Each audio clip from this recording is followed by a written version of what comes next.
Parents, when did you realize you'd raised a psychopath? Cade came home from school smiling from cheek to cheek. Mom, I think Catherine Novak finally likes me back, he said, bouncing on his seat. Tell me about it, I said.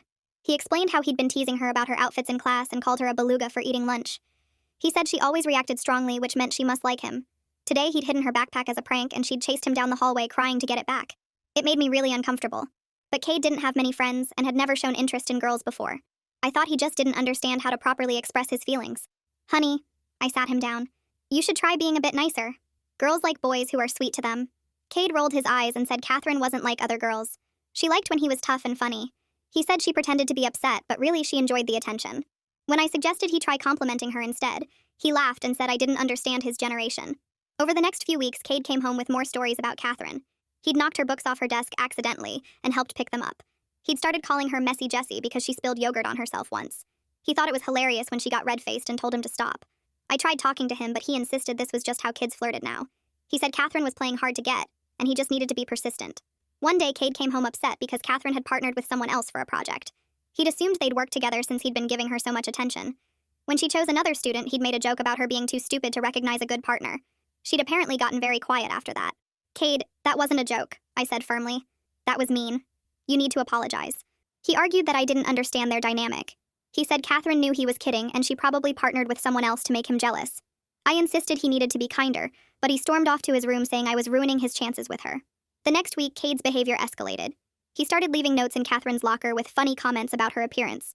He'd wait by her car after school to tease her about her driving. He even started a group chat where he'd share embarrassing photos of her he'd taken without her knowledge. When I found out about the photos, I was horrified. I made him delete everything and grounded him from his phone. But he said all the guys shared photos of girls they liked, and Catherine would think he didn't care about her if he stopped. I decided to call the school counselor for advice. Mrs. Nielsen listened to my concerns and said she'd look into the situation. 2 days later, I got a call asking me to come in for a meeting.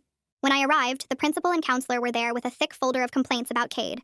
Multiple teachers had reported Cade harassing Catherine. She'd asked to change classes to get away from him. Her grades were dropping, and she'd started eating lunch in the library to avoid him. What Cade called flirting, everyone else recognized as bullying. I sat there feeling sick. They suspended Cade for 3 days and required him to attend counseling. On the drive home, he sulked in the passenger seat, insisting everyone was overreacting. He said Catherine was just dramatic and trying to get attention. He couldn't understand why he was in trouble for showing interest in a girl. The suspension didn't change Cade's attitude. He blamed Catherine and said she'd ruined his reputation. He started telling people she was crazy and had made up lies about him. Even after counseling sessions, he maintained that he'd done nothing wrong and everyone else was too sensitive.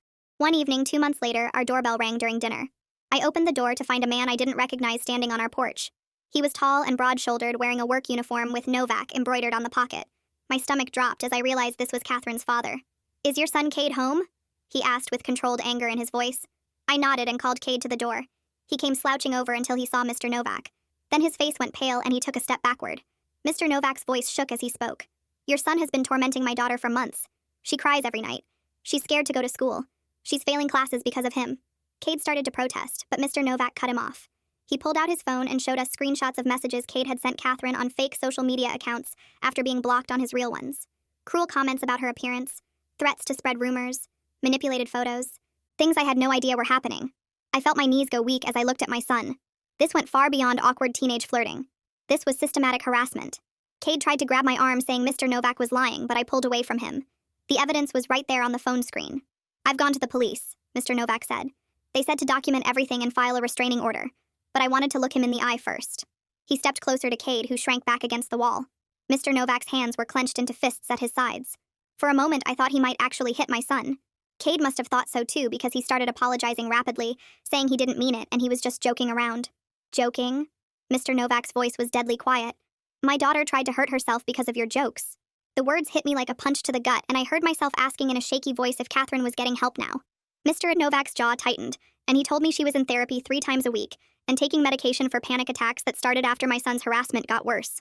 The weight of what Cade had done crashed over me, and I gripped the doorframe to steady myself while Cade kept trying to say something, but Mr. Novak cut him off with a look that made my son shrink even further against the wall. "Expect legal papers," Mr. Novak said before turning and walking down our porch steps, his shoulders rigid with the effort of not turning back. The moment his truck pulled away, Cade immediately started insisting the man was lying and making things up to get attention, but I wasn't listening anymore as I reached into his pocket and grabbed his phone before he could react. He tried to snatch it back, his hands grabbing at mine, but I held firm even though my hands were shaking and told him to go to his room right now. He stomped up the stairs yelling that I was being crazy and believing lies about him. But I was already sitting at the kitchen table scrolling through his phone with growing horror. The fake accounts he'd created were right there. Usernames like Truth About KN and Messy Jessie Exposed, with messages far worse than what Mr. Novak had shown us.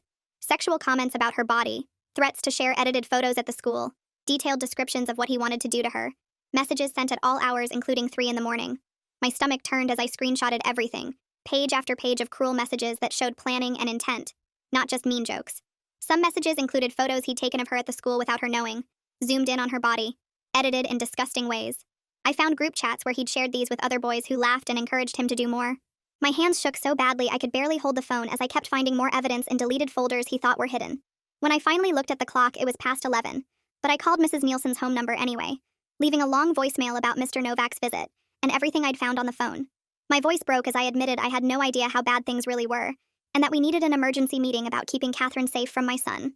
I sat at that table for another hour going through every app, every folder, every deleted item, building a file of evidence that painted my son as a predator. That night I barely slept, getting up every hour to check that Cade hadn't snuck out or gotten another device from somewhere. I could see light under his door, so I knew he was awake too, probably trying to figure out how to spin this or delete evidence remotely, but we didn't speak, and the silence in our house felt heavy and suffocating. Around 3 in the morning, I heard him go to the bathroom and I immediately checked his room, finding an old tablet under his mattress that I confiscated along with a burner phone I found in his closet. The next morning, Mrs. Nielsen called back at 7 and scheduled us for an immediate meeting with the principal at 9, mentioning they'd need to create a safety plan and would probably need to involve law enforcement beyond what Mr. Novak had already started. I agreed to bring all the evidence I'd found, and she said to print everything if possible so they'd have physical copies for their files. At the school, the principal's face grew more serious with each screenshot, while Cade sat sulking beside me, occasionally muttering that everyone was overreacting, or that Catherine was just trying to get attention. They explained he'd be moved to different classes immediately, would have an escort between periods, and any contact with Catherine, even accidental, would result in immediate suspension pending expulsion. The principal pulled out a map of the school and showed us the routes Cade would take to avoid any possibility of encountering Catherine, including using a different entrance and eating lunch in the guidance office. They assigned specific teachers to watch him during their free periods, and said his locker would be moved to a different wing of the building. After the meeting, I sat in my car and wrote an email to Mr. Novak apologizing and asking if there was anything I could do to help with Catherine's therapy costs, making it clear I wasn't asking for forgiveness or trying to minimize what happened. His response came within an hour, just 2 sentences saying he appreciated the gesture, but they needed us to respect their space completely. Back at the school that afternoon, they assigned Officer Leland Carter, their resource officer, to explain the restraining order process to us in a small conference room. He was direct about potential criminal charges including harassment, cyberstalking, and distribution of manipulated images of a minor, and for the first time Cade looked genuinely scared, as Officer Carter explained that juvenile detention was a real possibility. We left school with a thick packet of requirements including mandatory therapy twice a week, no social media access whatsoever, supervised internet only for homework that had to be done in the living room, and weekly check-ins with the school. Cade complained the whole drive home that everyone was overreacting, and that Catherine was probably laughing about all the attention she was getting. And I pulled over on the side of the road and told him if he said that one more time, I was driving straight to the police station to let them handle him. When we got home, I told Cade to sit in the living room while I went upstairs to his bedroom. I started pulling open drawers and checking under his mattress while he stood in the doorway watching me. Behind some old shoes in his closet, I found a small USB drive taped to the wall. My hands shook as I plugged it into my laptop downstairs. The screen filled with folders labeled with dates going back months. Inside were dozens of photos of Catherine taken without her knowing, screenshots of her social media posts, and worst of all, edited pictures that made me want to throw up. Some had her face pasted onto other bodies, and others had disgusting comments written across them. I called our internet provider right away and asked about parental controls. The technician walked me through installing monitoring software on every device in the house. It would track every website visited, every message sent, and alert me to any attempts to bypass it. Cade stood behind me calling me crazy and saying I was treating him like a prisoner. I ignored him and kept following the technician's instructions to lock down our router and block certain sites. That evening, Mrs. Nielsen sent me an email with links to websites about bullying and harassment. I stayed up until 3 in the morning reading every article and guide. They described warning signs like lack of empathy, blaming victims, and escalating behavior when challenged.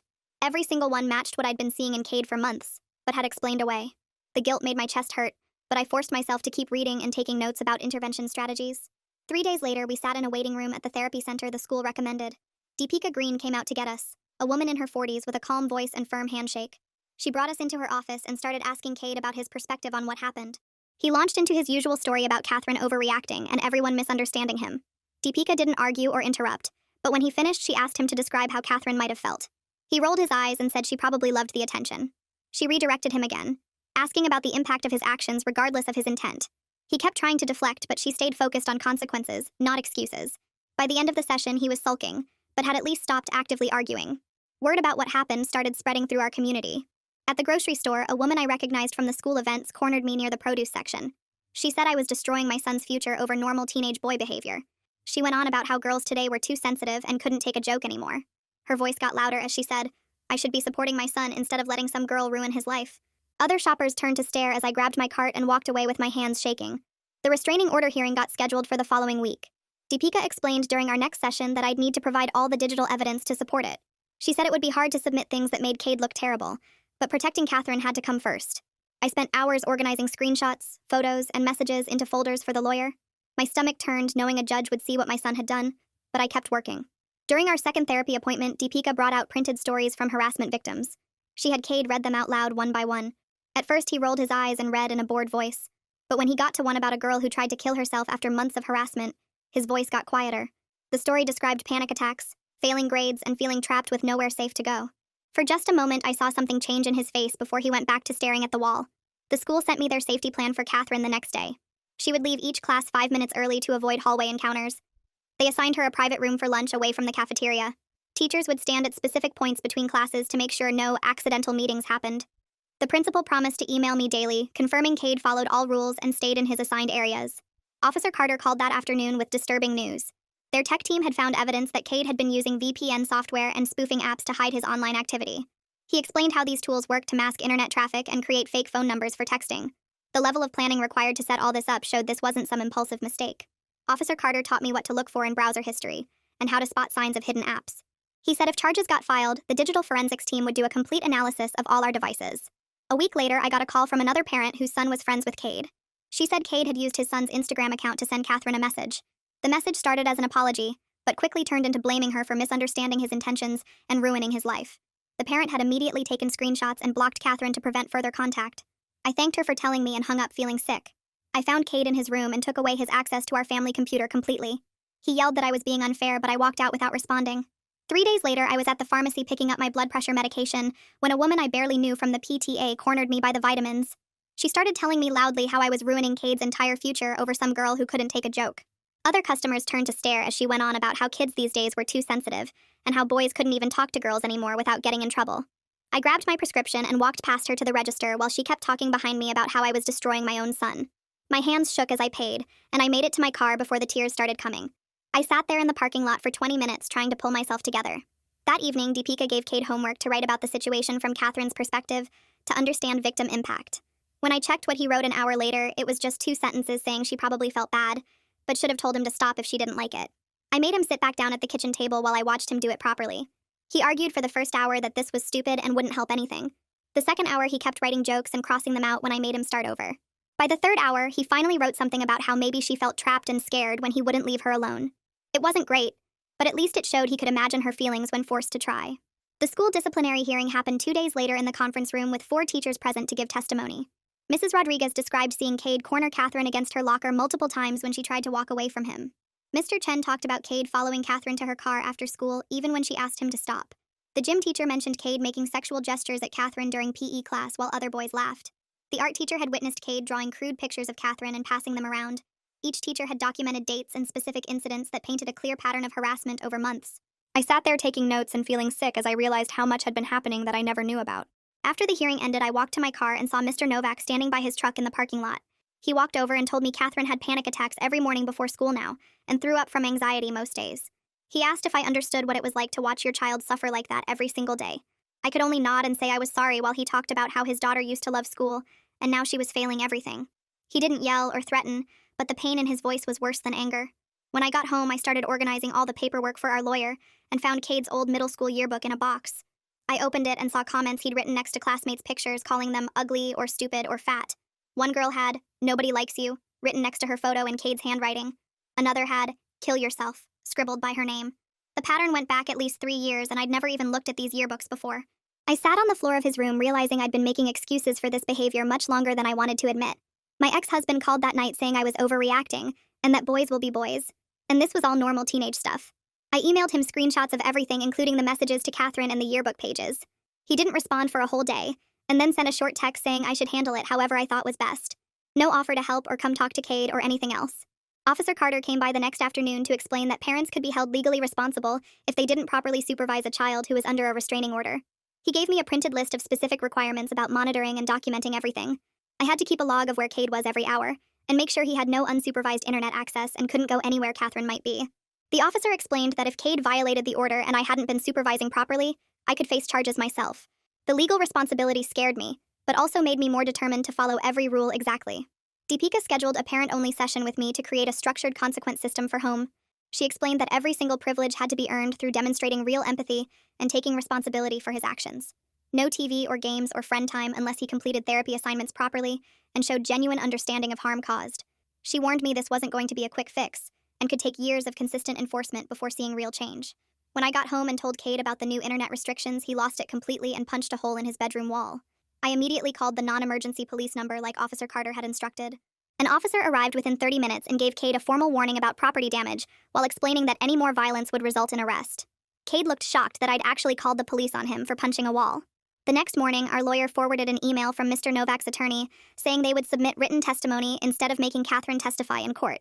The attached affidavit described her self-harm attempt in detail, including the method she tried and how her parents found her. I only made it halfway through before I had to run to the bathroom and throw up. After cleaning myself up in the bathroom, I sat at my desk and started writing a letter to the Novak family, my hands still shaking as I typed each word. The victim advocate Ayanna Webb had contacted me earlier that week saying she could pass along any communication if the family was willing to receive it. I rewrote the letter 6 times, deleting sentences that sounded like excuses or requests for forgiveness. The final version just acknowledged the harm Cade caused and promised I would do everything possible to prevent it from happening again. Ayanna called me the next day and thanked me for not making the letter about my own pain or asking for responses the family wasn't ready to give. She emailed me a document about accountability that explained how contacting victims could re-traumatize them even with good intentions. The guidelines made it clear that Catherine might never want any contact with us, and that was her right, not something to push against or try to change through repeated apologies.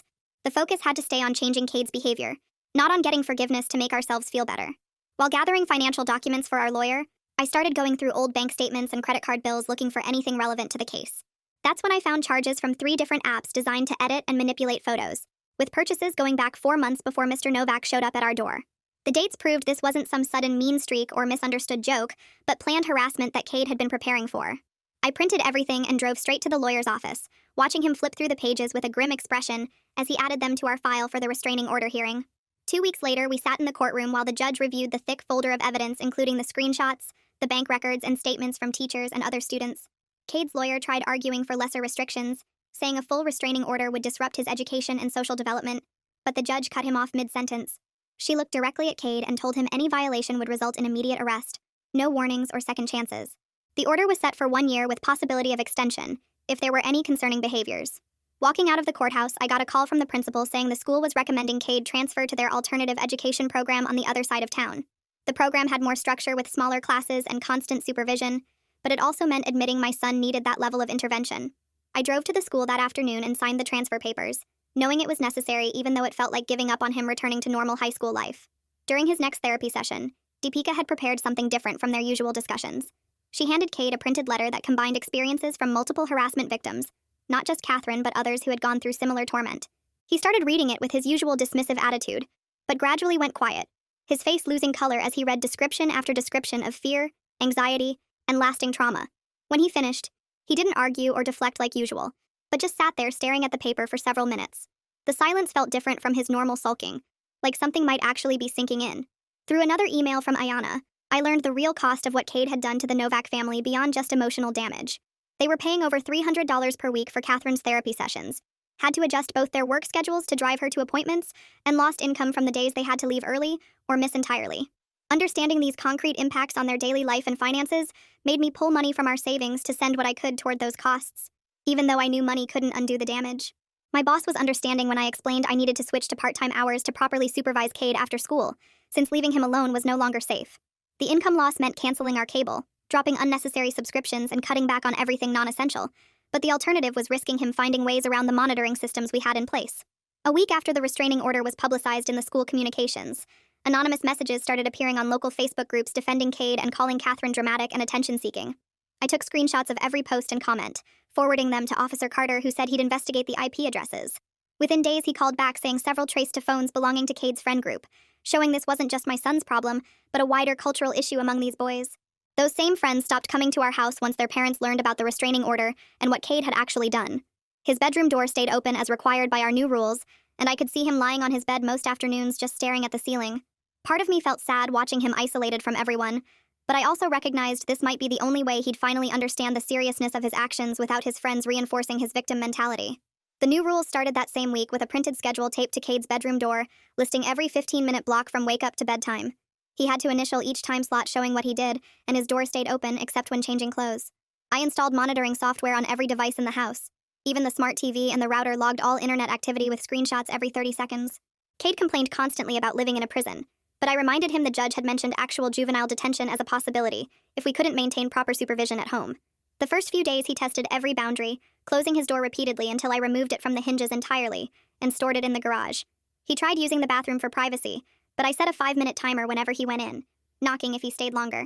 By the end of the week, he stopped fighting the structure and just followed the schedule with sullen compliance. The next week, something shifted when he did his assigned chores without me asking, taking out trash and loading the dishwasher every evening for 7 straight days.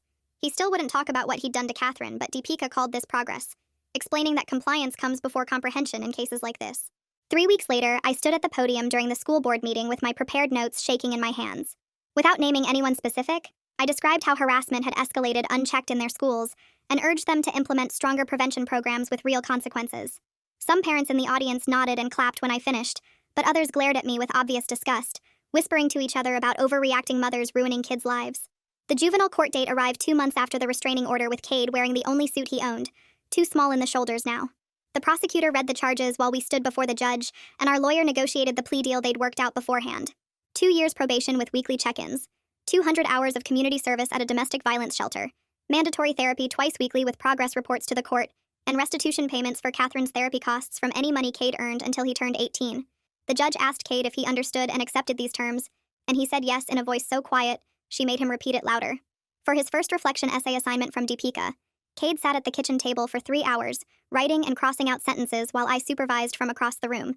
Most of it sounded like what he thought she wanted to hear, talking about learning and growing, but near the end he wrote one sentence that made me pause.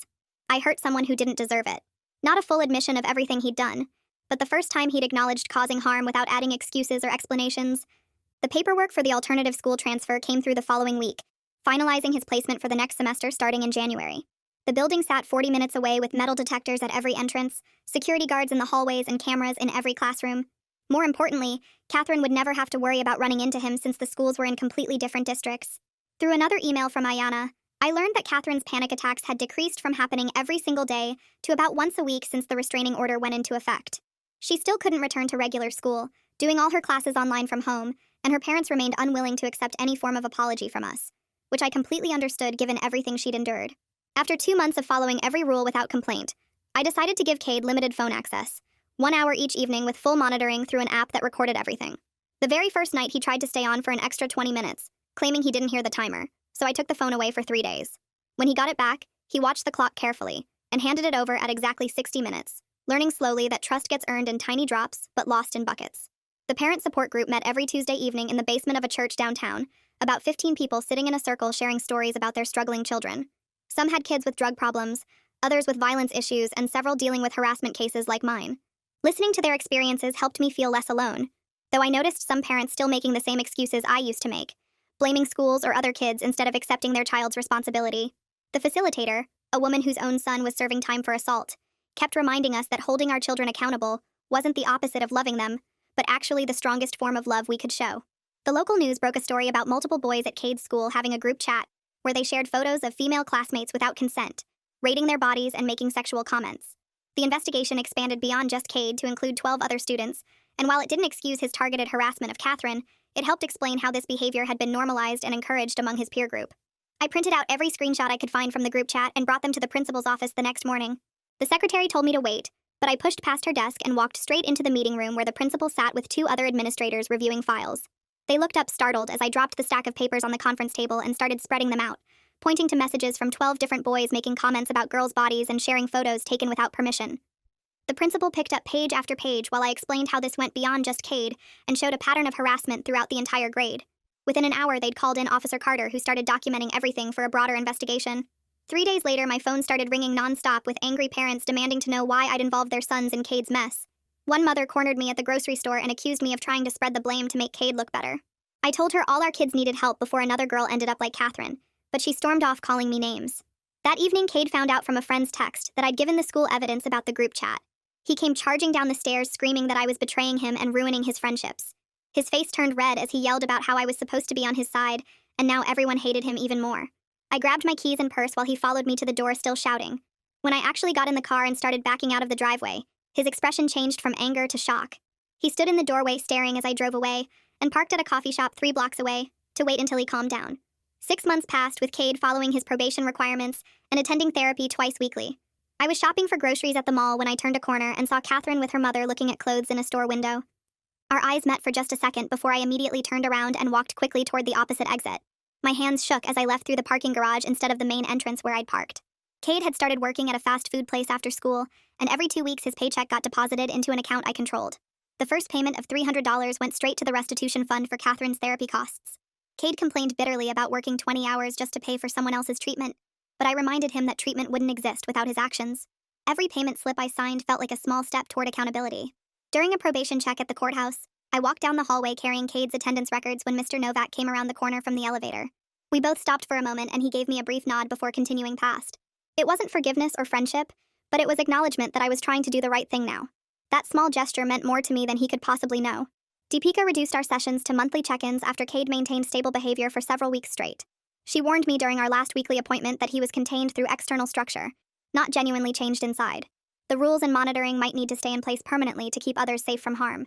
I accepted this reality and started planning for long-term management instead of hoping for transformation. Our house operated like a boarding school now, with printed schedules taped to the refrigerator showing homework time from 4 to 6, dinner at 6:30, and supervised recreation until 8. Cade's bedroom door stayed open during study time, and I did random checks to make sure he was actually working. His phone stayed locked in my room except for his monitored hour each evening. He followed the rules without much complaint anymore, though I never saw real remorse in his eyes when Catherine's name came up. Deepika called it compliance without comprehension, and said it was better than active harm even if it wasn't ideal. I'm writing this story now as a warning to other parents who might see their own excuses reflected in mine. My son terrorized an innocent girl while I made justifications about him not understanding social cues and just needing friends. Now Catherine needs years of therapy, can't attend regular school, and has panic attacks because I didn't want to believe my child could be cruel. Cade lives under constant supervision that might never end because I chose comfortable denial over difficult truth. Love doesn't mean protecting your child from consequences or making excuses for harmful behavior. Real love means setting firm boundaries even when it's painful, getting them help even when they resist, and accepting responsibility for the damage done even when it's too late to fix it. Every parent wants to believe their child is good at heart, but sometimes love means admitting they're not, and doing whatever it takes to keep others safe from them. That's it for today's story. Thanks for letting me share it with you. I really do hope it brightened your day even a little. Stick around by subscribing and we'll do it again soon.